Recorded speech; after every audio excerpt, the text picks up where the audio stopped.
আসসালামু আলাইকুম রহমতুল্লাহ। জি, আজকে আপনাদের সামনে আমি চরমোনাই কিতাব থেকে আরেকটা বিষয় তুলে ধরতে চাই, যেটা আমার হাতে এখন আছে। হলো আবার দেখাচ্ছি, ঐতিহ্যবাহী চরমোনাইয়ের দরবারের প্রতিষ্ঠাতা আল্লামা সৈয়দ মোহাম্মদ ইসাক রহিমুল্লাহ এর রচনাবলী। তো ইনি হচ্ছেন বর্তমানে যে আমাদের সমাজে চরমোনাই পীর নামে সবাই পরিচিত সবার কাছে। তার দাদা হন ইনি, এবং তার হাত ধরেই চরমনের যে পীর মুরিদি যে সিস্টেমটা, এটা আমাদের সমাজে প্রতিষ্ঠা লাভ করেছে। তো এই কিতাবের সবকিছুর উপর তাদের আকীদা নির্ভরশীল, এবং এই আকীদা কতটুকু ইসলামিক সেটা আপনারা বিবেচনা করবেন। তো আমি এই কিতাবের একটা অংশ তুলে ধরতেছি, সেটা হলো এই ইয়াদে খুদা বা ভেদে মারফত এর 15 নম্বর পৃষ্ঠা। এখানে হযরত শামসুল তাবরিজি রহিমুল্লাহ এর নকল তুলে ধরা হয়েছে। তো প্রথম দিক দিয়ে এতটুকু একটা ঘটনা বর্ণিত হয়েছে, এই ঘটনাটা আপনারা পড়ে নেবেন আশা করি। আমি এটা ধরে রাখছি, আমি এটা সংক্ষেপে বলতেছি ঘটনাটা। এখানে বলা আছে, একটা বৃদ্ধ ছিল, এক বৃদ্ধে তার পুত্র মারা যাওয়ার পরে একমাত্র নাতি ছিল। সেই নাতিটি তাকে গাভী দুধ দুয়ে এটা বিক্রি করে তাকে খাওয়াতো। তো যাই হোক, সেই নাতিটি মারা যায়। মারা যাওয়ার পরে বৃদ্ধটি সেই নাতিটিকে সামনে নিয়ে কাঁদতে থাকে।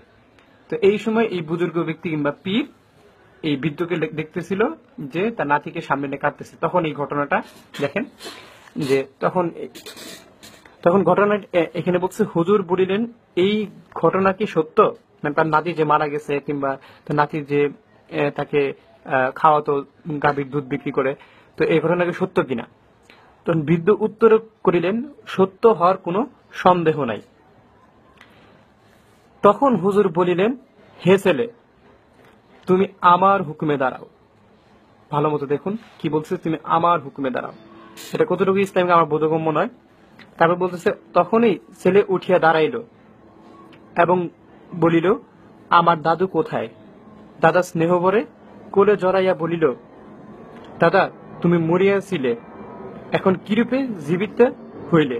নাতি বলিল, আল্লাহর ওলি আমাকে জিন্দা করেছেন, আল্লাহর ওলি আমাকে জিন্দা করিয়াছেন।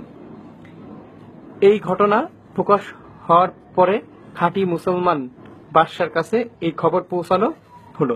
তৎকালীন সময় একজন বাদশা ছিলেন যিনি কিনা খাঁটি মুসলমান, তার কাছে ঘটনা পৌঁছাইলো। তখন বাদশা কুতুব সাহেবকে দরবারে হাজির করিয়া জিজ্ঞাসা করিলেন, মানে পীরকে দরবারে হাজির করিয়া জিজ্ঞাসা করিলেন, হুজুর, আপনি কি বলিয়া বৃদ্ধের নাতিকে জিন্দা করিয়াছেন?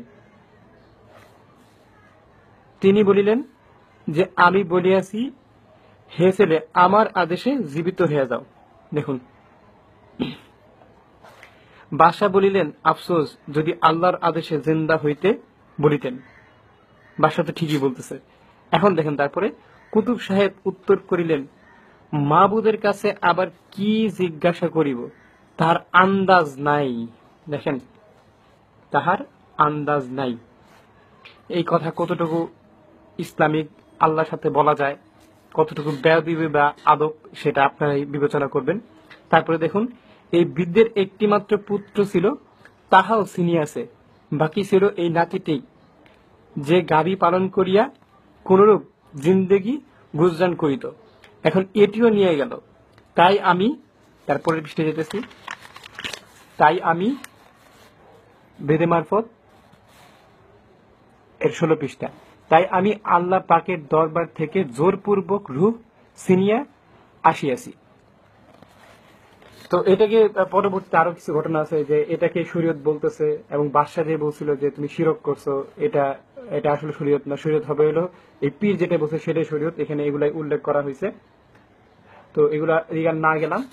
তো এই কিতাবের থেকে আমরা জানতে পারলাম 3টা বিষয়। সেটা হলো যে আল্লাহর হুকুমে না, সেটা হলো পীরের হুকুমে মৃত মানুষ জীবিত হয়। দ্বিতীয়ত, যে আল্লাহর আন্দাজ নাই। এই ধরনের কথা কতটুকু যৌক্তিক সেটা আপনারা বিবেচনা করবেন। আর একটা কথা হলো, জোরপূর্বক আল্লাহর কাছ থেকে রূহ ছিনিয়ে আনা, এটা কতটুকু যৌক্তিক আপনারা বিবেচনা করবেন। তো আমার দায়িত্ব শুধু তুলে ধরা, আমি তুলে ধরলাম। আল্লাহ তাআলা সূরা ইমরানের 27 নম্বর আয়াতে বলতেছেন, বিসমিল্লাহির রহমানির রহিম, তুরিদুল লাইলা ফিন নাহারি ওয়া তুরিদুন নাহারা ফিল লাইল ওয়া তুখরিজুল হাইয়া মিনাল মাইয়িতি ওয়া তুখরিজুল মাইয়িতা মিনাল হাই ওয়া তারযুকু মান তাশাউ বিগাইরি হিসাব। অর্থাৎ আল্লাহ তাআলা দিনকে রাতের মধ্যে প্রবেশ করায় এবং রাতকে দিনের মধ্যে প্রবেশ করায়। আল্লাহ তাআলা জীবিতকে মৃত করেন এবং মৃত থেকে জীবিতকে বের করে আনেন। তো আমাদের ইসলাম ধর্মে যতটুকু আকীদা আমরা বিশ্বাস করি সেটা হলো যে একমাত্র আল্লাহরই ক্ষমতা আছে কাউকে জীবন দান করা এবং কোনো মৃতকে জীবিত করা। তো এই পীরের কিভাবে ক্ষমতা আসলো সেটা আপনারা বিবেচনা করবেন। আর এটা স্পষ্ট যে কি ধরনের আকীদা সেটা আপনারা বিবেচনা করবেন।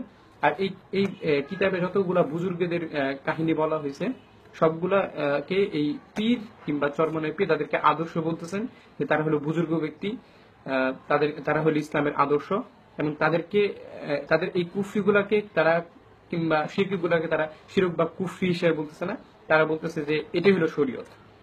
এখানে আরো অনেক কাহিনী আছে যেটা বলে শেষ করা যাবে না। তো আপনারা বিবেচনা করবেন এটা কতটুকু ইসলামী।